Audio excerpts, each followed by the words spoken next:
The first light of dawn painted the Kansas sky in shades of amber and rose, casting long shadows across the Cottonwood Creek Ranch. Silas McCade stepped onto his weathered porch, coffee mug in hand, breathing in the crisp morning air that carried the scent of prairie grass and distant rain. At 43, his face bore the marks of a hard life, a scar running from his left temple to his jaw, courtesy of a Confederate saber at Antietam, and eyes the color of winter steel that had seen too much. "Hi, how are you? Sorry to interrupt your story, but what I'm going to ask you is really quick, and it will really help the channel to grow and create new stories. Just click below the video image to subscribe. You'll be doing an act of kindness and encouragement to those who are just starting out. Thank you very much, and continue with your story now." The ranch stretched out before him like a promise he'd made to himself after the war. 300 acres of rolling grassland bordered by cottonwood trees that gave the place its name. It wasn't much by some standards, but it was his, earned with blood, sweat, and the kind of solitude that suited a man who'd learned to trust his own company above all else. A soft clucking from the chicken coop caught his attention, followed by an odd rustling that didn't belong to the morning routine. Silas set down his coffee and moved with the silent grace of a man who'd spent 4 years learning that noise could mean death. His hand instinctively moved to the Colt .45 at his hip as he approached the coop. What he found there stopped him cold. A boy, no more than 14, crouched beside the nesting boxes with both hands full of eggs. The kid was all sharp angles and hollow cheeks, his clothes hanging off his frame like scarecrow rags. Dirt streaked his face, and his dark hair hung in greasy strands over eyes that held the kind of desperation Silas recognized from his own mirror during the worst days after the war. "Well, I'll be damned," Silas said quietly, causing the boy to freeze like a rabbit caught in torchlight. The kid's eyes darted left and right, calculating escape routes with the quick intelligence of someone who'd learned survival the hard way. But there was nowhere to run. Silas blocked the only exit from the coop, and the boy knew it. "Easy there, son," Silas said, his voice carrying the calm authority of a man who'd commanded troops through hell. "No sudden moves. Just set those eggs down gentle-like." The boy's hands trembled as he carefully placed the eggs back in their nests. When he straightened, Silas could see the full extent of his condition. Ribs showing through his torn shirt, boots held together with twine, and a face that spoke of too many nights sleeping rough. "What's your name, boy?" "Evan," came the whispered reply. "Evan Callaway." "Well, Evan Callaway, you picked the wrong chicken coop to rob. This here's my property, and I don't take kindly to thieves." Silas studied the boy's face, noting the way his jaw set with stubborn pride despite his circumstances. "Question is, what am I going to do with you?" Evan's chin lifted defiantly. "Go ahead and call the sheriff. I ain't afraid of jail." "That so?" Silas scratched his stubbled jaw thoughtfully. "Tell me something, Evan. When's the last time you had a proper meal?" The question seemed to catch the boy off guard. His defiance wavered, and for a moment, he looked like what he was, a scared, hungry child trying to survive in a world that had forgotten him. I don't rightly remember," Evan admitted, his voice barely audible. Silas nodded slowly. He'd seen that look before, in the faces of soldiers who'd been pushed beyond their limits, in the eyes of refugees fleeing Sherman's march. It was the look of someone who'd given up hope but was too stubborn to quit fighting. "Here's what's gonna happen," Silas said, making a decision that surprised even him. "I'm gonna walk back to that house, and I'm gonna fix myself some breakfast. Bacon, eggs, biscuits with honey, the works." He paused, watching the boy's reaction. "Now, you can run off into them hills and keep stealing eggs until someone puts a bullet in you, or you can follow me up to that porch and we can have ourselves a conversation." Evan stared at him with undisguised suspicion. "What kind of conversation?" "The kind that might keep you from ending up in a pine box before you see 15. Silas turned and began walking toward the house, calling over his shoulder. "Your choice, son, but I'm only making this offer once." He didn't look back, but he heard the soft footsteps following him across the yard. When he reached the porch, he gestured to a wooden chair. "Sit. Don't touch nothing." Inside the cabin, Silas moved with practiced efficiency, slicing bacon and mixing biscuit dough while keeping one eye on the boy through the window. Evan sat rigid in the chair, ready to bolt at the first sign of trouble, but his eyes never left the kitchen window where the smell of cooking food drifted out. 20 minutes later, Silas emerged with 2 plates piled high with food. He handed one to Evan and settled into the chair beside him. The boy stared at the plate as if it might be a mirage. "Go on," Silas said around a mouthful of biscuit. "Ain't poisoned." Evan fell on the food with the desperate hunger of someone who'd been surviving on scraps and stolen eggs. Silas ate slowly, watching the boy devour everything on his plate with a mixture of pity and recognition. "Slow down there, son. Food ain't going nowhere." When Evan finally looked up, there were tears in his eyes that he quickly wiped away with his sleeve.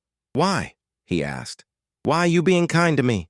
Silas set down his fork and studied the boy's face. "Because I know what it's like to be alone in this world. Because I know what it feels like when everyone's given up on you." He leaned back in his chair. "Tell me about yourself, Evan. Where's your family?" "Ain't got none," Evan said quietly. "Ma died of the fever last spring. Pa, he took off when I was little. Been on my own since." "Working?" "Tried. Nobody wants to hire a kid, especially one without references. Been sleeping in barns, eating what I can find, or—" He gestured toward the chicken coop. Silas nodded thoughtfully. "Well, Evan Callaway, I got a proposition for you. This ranch needs work. Fences to mend, horses to break, cattle to tend. It's hard work, and I don't tolerate laziness or lying. But it comes with 3 meals a day, a roof over your head, and a chance to make something of yourself." Evan's eyes widened. You're offering me a job?" "I'm offering you a choice," Silas corrected. "You can keep running, keep stealing, keep living like an animal until someone puts you down like one. Or you can stay here, work hard, and maybe find out what it means to belong somewhere." The boy was quiet for a long moment, staring out at the rolling grassland where cattle grazed peacefully in the morning sun.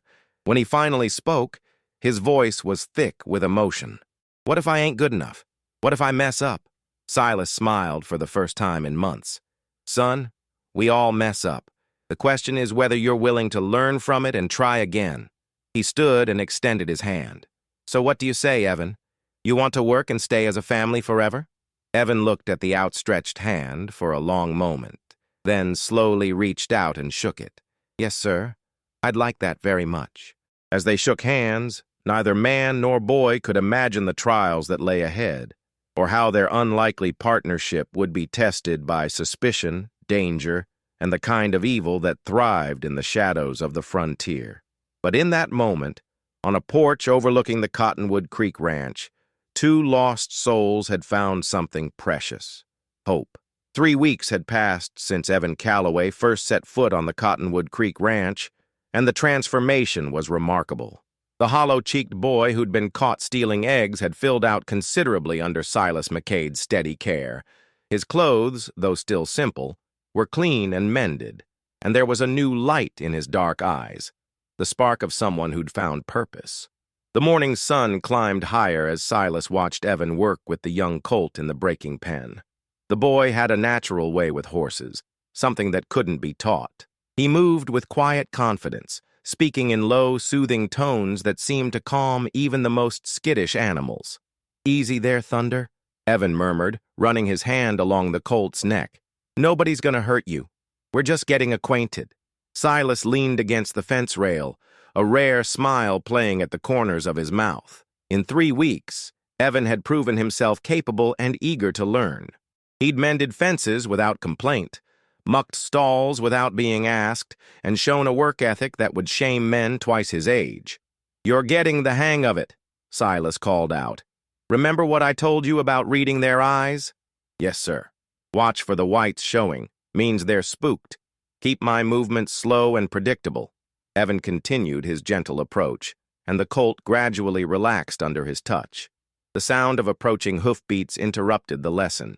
Silas turned to see 3 riders approaching from the direction of Hayes City, their faces grim with purpose. He recognized them immediately: Sheriff Tom Bradley, Deputy Jake Morrison, and Marcus Hanlon, owner of the largest spread in the county. "Evan," Silas called quietly, "come on out of there. We got company." The boy quickly exited the pen, sensing the tension in Silas's voice.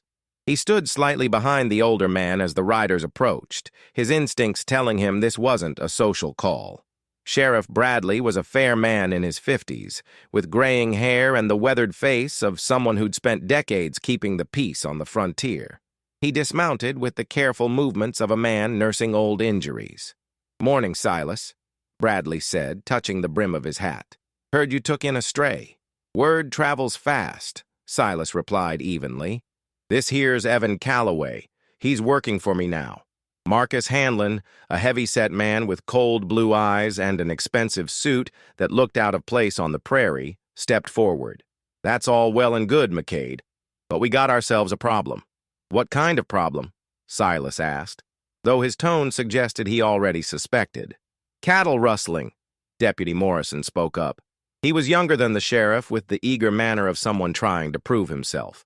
"Lost near 30 head from the Hanlon spread over the past 2 weeks. Cut fences, professional job." Hanlon's eyes fixed on Evan with undisguised suspicion. "Funny how the thieving started right around the time you took in this boy. Street rats don't change their spots, McCade." Silas felt Evan tense beside him, but the boy remained silent. "That's a serious accusation, Hanlon. You got any proof?" "Don't need proof to ask questions," Hanlon shot back. "Where's the boy been the last few nights? Can you account for his whereabouts?" "Every night," Silas said firmly. "He bunks in my barn, and I'm a light sleeper. Nobody comes or goes without me knowing about it." Sheriff Bradley held up a hand to forestall further argument. "Now, let's all keep our heads cool. Marcus, I understand your concerns, but Silas here's got a good reputation. If he says the boy's been accounted for, that carries weight with me." "Reputation don't replace stolen cattle," Hanlon growled. "I'm telling you, Sheriff, this whole thing stinks. First we got a known thief on the property, then cattle start disappearing. You do the arithmetic." Evan finally spoke up, his voice quiet but steady. "I ain't stolen nothing since I've been here, mister. Mr. McCade's been good to me, and I wouldn't do nothing to hurt him or his ranch." Hanlon laughed harshly. "Listen to that. Sounds real pretty, don't it? But a leopard don't change its spots, boy. Once a thief, always a thief." The insult hit its mark, and Evan's face flushed with anger and shame. Silas stepped forward, his hand moving instinctively toward his gun. "That's enough, Hanlon. The boy's done nothing wrong, and I won't stand here and let you slander him on my property." "Gentlemen, please," Sheriff Bradley intervened. "We're all neighbors here. Marcus, I'll look into the rustling, you have my word. But I won't have you throwing accusations around without evidence." "Evidence?" Hanlon's voice rose. "What more evidence do you need? The timing's too convenient to ignore." "The timing of what?" Silas asked sharply. "You're saying someone's been planning this? That they somehow knew I'd take in Evan and use him as a scapegoat?" The question seemed to catch Hanlon off guard, and for a moment his confident demeanor wavered. That's not what I'm saying. I'm just pointing out the facts." "Facts," Silas repeated slowly. "Here's a fact for you, Hanlon. I've been watching that boy for 3 weeks, and he's got more integrity in his little finger than some men have in their whole body. If you want to find your cattle thieves, maybe you should look somewhere besides my ranch." Deputy Morrison cleared his throat nervously. "Mr. McCade, we're not accusing anybody of anything. We're just trying to gather information." "Information," Evan said suddenly, his voice stronger now. "You want information? I seen tracks by the creek yesterday morning, boot prints and horse tracks that didn't belong to nobody from this ranch." All eyes turned to the boy. Sheriff Bradley leaned forward with interest. "What kind of tracks?" 3 horses, maybe 4. Shod, well cared for. Not working horses, riding horses. And the boot prints were from good leather, not work boots." Evan looked directly at Hanlon. "Expensive boots like what a wealthy man might wear." Hanlon's face darkened. "You calling me a rustler, boy?" "I'm just describing what I seen," Evan replied calmly. "Tracks don't lie." Silas felt a surge of pride at the boy's courage. Despite being outnumbered and facing accusations, Evan was standing his ground and thinking clearly. "Sheriff, Silas said. "I suggest we all ride out to the creek and take a look at these tracks. Might tell us something useful." Bradley nodded. "Good idea. Lead the way, son." As they mounted up and rode toward the creek, Silas noticed how Hanlon hung back, his earlier bluster replaced by nervous silence. The pieces of a puzzle were starting to come together in his mind, but he kept his suspicions to himself. At the creek, Evan pointed out the tracks he'd discovered. Even to Silas's experienced eye, they were clear evidence of recent activity, and they definitely didn't belong to anyone from his ranch. "Well, I'll be," Sheriff Bradley muttered, kneeling to examine the prints. "These are fresh, maybe 2 days old. And the boy's right about the boots. Good leather, expensive." Hanlon dismounted reluctantly, his face pale. "Could be anybody's tracks. Travelers, maybe."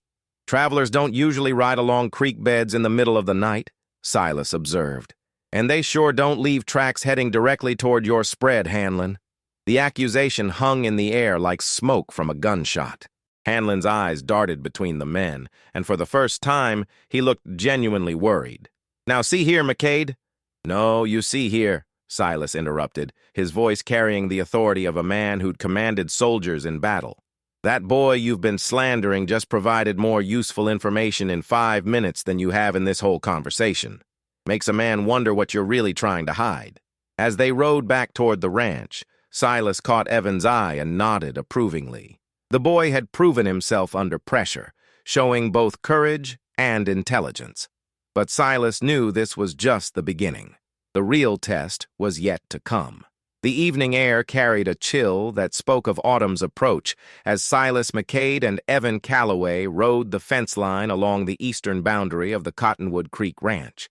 It had been 2 days since Sheriff Bradley's visit, and the tension in the air was as thick as the gathering storm clouds overhead. "Mr. McCade," Evan said quietly, his voice barely audible over the sound of their horses' hooves on the hard-packed earth. "You think Mr. Hanlon's really behind the rustling?" Silas pulled his horse to a stop and dismounted, kneeling beside a section of fence that had been expertly cut and hastily repaired. The wire had been twisted back together, but the clean cuts were still visible to a trained eye. "What do you think, son?" Silas asked, running his fingers along the damaged wire. "What does this tell you?" Evan climbed down from his horse and examined the fence carefully. Over the past weeks, Silas had taught him to read signs the way other men read books. Every broken twig, every disturbed stone told a story to those who knew how to listen. "Wire cutters," Evan said after a moment. "Good ones, too. Clean cuts, no ragged edges. And look here." He pointed to the ground beside the fence post. "Same boot prints we saw by the creek. Whoever did this has been here more than once." "Good eye." Silas nodded approvingly. "What else?" Evan studied the area more carefully, his young mind working through the evidence like a puzzle. "The grass is trampled in a pattern. Cattle were driven through here, but not in a hurry. Whoever did this took their time, kept the animals calm so they wouldn't make noise. Professional job." Silas agreed grimly. This wasn't some desperate cowpoke looking to make a quick dollar. This was planned, organized. A distant sound caught their attention, the thunder of approaching hoofbeats. Silas's hand moved instinctively to his gun as 3 riders emerged from the gathering dusk. But instead of the trouble he expected, he saw Sheriff Bradley flanked by 2 men he didn't recognize. "Evening, Silas," Bradley called out as they approached. "This here's Marshal James Crawford from Dodge City and Detective Samuel Pierce from the Pinkerton Agency." Marshal Crawford was a tall, lean man with steel-gray hair and the kind of weathered face that spoke of years spent tracking dangerous men across hostile territory. Detective Pierce was younger, perhaps 35, with sharp eyes and the well-dressed appearance of a city man who'd learned to adapt to frontier conditions. "Gentlemen," Silas nodded, though his expression remained wary. "What brings federal law to my little corner of Kansas?" "Cattle rustling's become a bigger problem than we first thought," Marshal Crawford explained, dismounting with the fluid grace of a man who'd spent most of his life in the saddle. "We've been tracking a ring that's been operating across 3 states. Professional outfit, well-organized, with connections to buyers as far east as Chicago." Detective Pierce stepped forward, pulling a notebook from his coat pocket. "We have reason to believe the operation has ties to someone with significant local influence, someone who could move stolen cattle without raising suspicion." Evan glanced nervously at Silas, remembering Hanlon's accusations from 2 days earlier. The irony wasn't lost on either of them. "You're talking about Marcus Hanlon," Silas said bluntly. The three lawmen exchanged glances. "What makes you say that?" Pierce asked carefully. "Because he was here 2 days ago, trying mighty hard to pin the blame on my boy here," Silas replied, placing a protective hand on Evan's shoulder. "Man protests too much, if you ask me." Marshal Crawford nodded slowly. "We've been watching Hanlon for weeks. His cattle shipments don't match his herd counts, and he's been making regular trips to Dodge City that don't correspond with any legitimate business we can identify. But we need proof," Sheriff Bradley added. "Solid evidence that'll stand up in court." Evan spoke up suddenly, his voice gaining confidence. "What if we could catch them in the act?" All eyes turned to the boy. Detective Pierce raised an eyebrow. "What do you mean, son?" "Well," Evan continued, his mind racing with possibilities, "if they've been hitting this fence line regular-like, they'll probably be back, especially if they think nobody's watching. What if we set up and waited for them?" "That's dangerous thinking, boy," Marshal Crawford said seriously. "These aren't petty thieves we're dealing with. They've killed before when cornered." Silas felt a chill that had nothing to do with the evening air.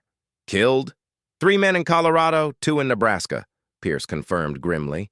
"They don't leave witnesses." The weight of that revelation settled over them like a shroud. Silas looked at Evan, seeing the boy's determination warring with fear in his dark eyes. "There might be another way," Silas said slowly. "Evan here's got sharp eyes and moves quiet as an Indian. What if he could get close enough to identify the rustlers without being seen?" "Absolutely not," Marshal Crawford said firmly. "I won't have a boy's blood on my hands." "With respect, Marshal," Evan interrupted, his voice steady despite his youth. "I've been taking care of myself for a long time, and I know this land better than anybody now. I could do it." "The boy's got sand," Sheriff Bradley observed. "But Crawford's right. It's too dangerous." As they debated, the sound of approaching riders reached their ears again. This time, it was Marcus Hanlon accompanied by 4 of his men, all heavily armed and riding hard. "Well, well," Hanlon called out as he reined in his horse. "Looks like we got ourselves a regular convention out here." "What's all this about, Sheriff?" "Just investigating the rustling, Marcus," Bradley replied evenly. "Same as we discussed the other day." Hanlon's eyes narrowed as he took in the federal officers. "Federal men, eh? Seems like a lot of attention for a few missing cattle." "Few?" Detective Pierce stepped forward. "Try 300 head across 4 counties, Mr. Hanlon. That's grand theft, and it carries federal penalties." For just a moment, Hanlon's mask slipped, and Silas saw something dangerous flash in his eyes. But the rancher quickly recovered his composure. "Well, I hope you catch the bastards," Hanlon said with forced joviality. "A man's cattle are his livelihood. Can't have thieves running loose." "No," Marshal Crawford agreed quietly. "We certainly can't." As Hanlon and his men rode away, Evan tugged at Silas's sleeve. "Mr. McCade," he whispered urgently. "Did you see that man on the sorrel horse? The one with the black hat? What about him?" "I seen him before, 3 nights ago, riding along the creek in the moonlight. I was checking on the sick calf and saw him clear as day." The lawman leaned in closer. "You're certain?" Pierce asked. "Yes, sir. He's got a scar on his left cheek, and he rides with his right stirrup shorter than his left. I remember thinking it was odd." Marshal Crawford and Detective Pierce exchanged significant looks. "That matches the description of Jake Murdoch," Crawford said grimly. "He's wanted in 3 states for cattle rustling and murder." "And he's riding for Hanlon," Silas added, the pieces finally falling into place. "We need to move fast," Pierce said.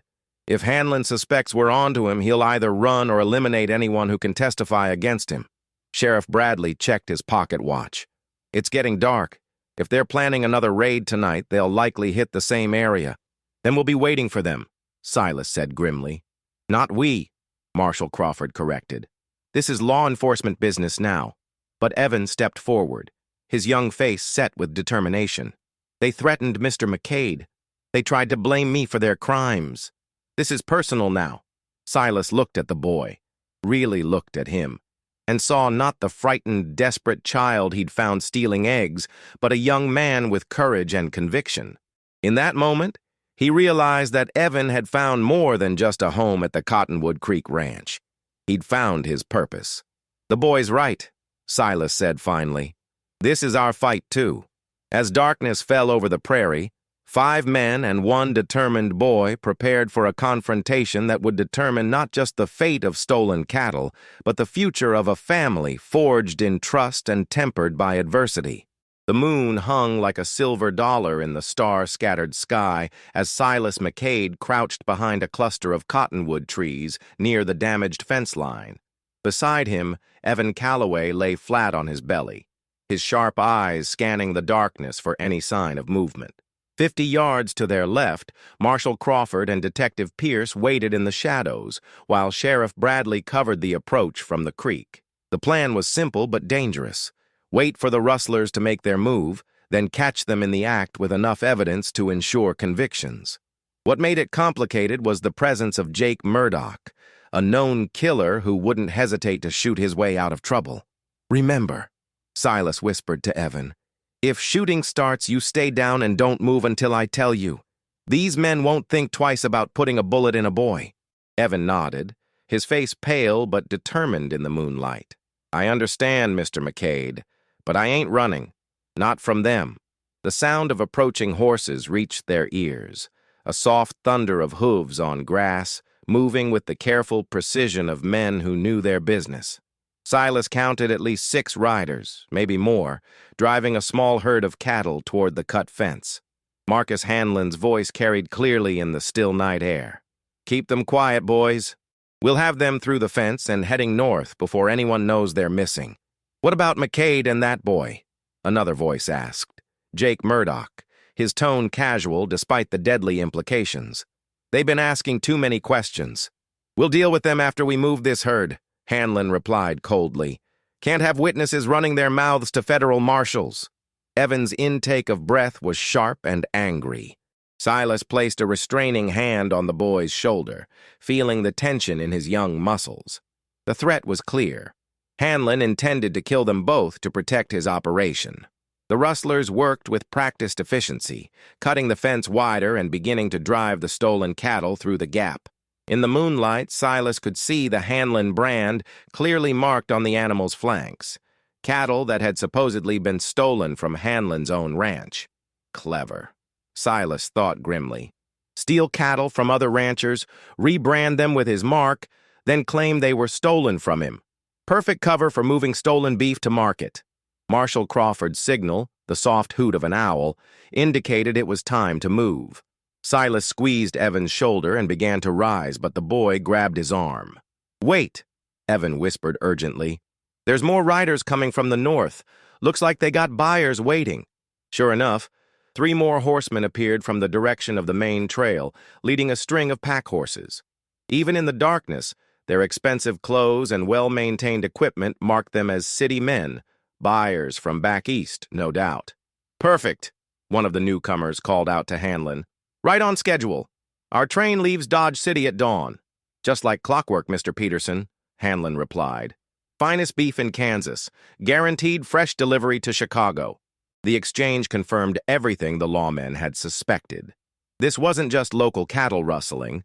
It was part of a sophisticated operation that stretched from the Kansas prairie to the stockyards of Chicago. Marshal Crawford's second signal came, 2 owl hoots followed by silence. It was time to act. "Federal marshals!" Crawford's voice boomed across the prairie. "You're all under arrest. Drop your weapons and step away from the cattle." The reaction was immediate and violent.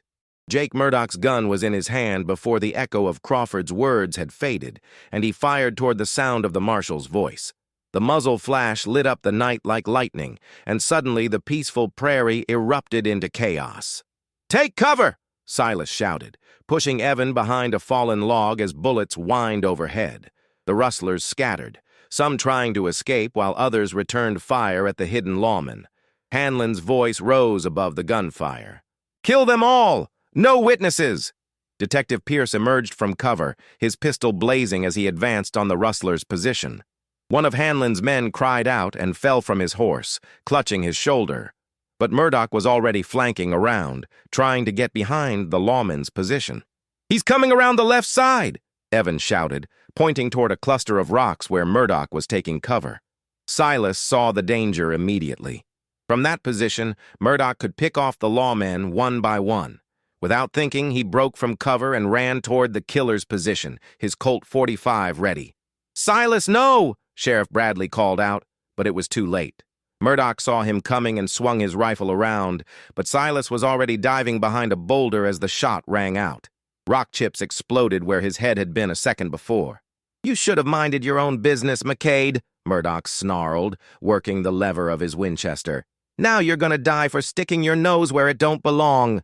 The killer rose to take another shot, but a rock struck him squarely in the forehead, thrown with deadly accuracy from 30 yards away. Murdoch staggered, his shot going wide, and Silas seized the opportunity. His Colt barked once, and Jake Murdoch pitched backward with a surprised look on his face, his rifle clattering among the stones. "Nice throw, son," Silas called out to Evan, who was already reaching for another rock. But the fight wasn't over. Hanlon and two of his remaining men had taken cover behind the cattle, using the animals as shields while they tried to shoot their way out. The buyers from Chicago had fled at the first shot, abandoning their pack horses and disappearing into the night. "Give it up, Hanlon!" Marshal Crawford shouted. "You're surrounded!" "Go to hell!" Hanlon screamed back, his composure finally cracking under pressure. "I built an empire out here. I won't let some federal badge-wearing bastards destroy everything I've worked for." He rose from behind a steer and fired wildly at Crawford's position, but his shots went wide. Detective Pierce flanked around the right side while Sheriff Bradley moved up the center, their coordinated advance forcing the remaining rustlers into an impossible position. One of Hanlon's men threw down his gun and raised his hands. "I surrender! Don't shoot!" The other hesitated, looking between his boss and the advancing lawmen. Hanlon turned his gun on his own man. "Coward!" he snarled. "I'll kill you myself before I let you talk." But before he could pull the trigger, Evan Callaway stepped out from behind his cover, a heavy stone in his hand. "Hey, Hanlon!" the boy shouted. "You forgot about me?" The rancher spun toward the sound, and Evan's rock caught him in the temple with a solid thunk. Hanlon dropped like a felled tree, his gun spinning away into the darkness. Sudden silence fell over the prairie, broken only by the nervous lowing of cattle and the heavy breathing of exhausted men. Marshal Crawford emerged from cover, his gun still drawn, and carefully approached the fallen rustlers. "Well, I'll be damned," Sheriff Bradley said, holstering his weapon. "That boy's got an arm like a major league pitcher." Wait. Detective Pierce was already examining the evidence. The rebranded cattle, the cut fence, and the abandoned pack horses loaded with supplies for the journey to Chicago. "This should be more than enough to convict the whole operation," he said with satisfaction. Silas walked over to where Evan stood, still holding another rock in case it was needed. The boy's face was pale but determined, and there was a new maturity in his eyes that spoke of a childhood finally left behind. "You did good, son," Silas said quietly, placing a hand on Evan's shoulder. "Real good." "We did good," Evan corrected, looking up at the man who had become more than just his employer. "We're a team, ain't we?" Silas smiled, a real smile that transformed his weathered features. "Yeah, son, we're family." As dawn broke over the Cottonwood Creek Ranch, painting the sky in shades of gold and rose, two figures stood on the porch watching the sunrise. The boy who had once stolen eggs to survive was now a young man who had helped bring justice to the frontier, and the lonely cowboy who had given up on human connection had found something more precious than gold, a son and a future filled with hope. The cottonwood trees rustled in the morning breeze, their leaves whispering stories of redemption, courage, and the unbreakable bonds that form when two lost souls find their way home to each other. In the distance, cattle grazed peacefully in the morning sun, and the Cottonwood Creek Ranch stretched out like a promise kept, a place where a man and a boy had built something lasting together, something that would endure long after the last echoes of gunfire had faded from memory. They were family now, forged in trust and tempered by adversity, and nothing would ever change that. Hello, how are you? Did you enjoy the story? Like, share, comment on which city you're watching from, and subscribe to the channel to help us continue adding new amazing videos. Thank you very much, and come back often.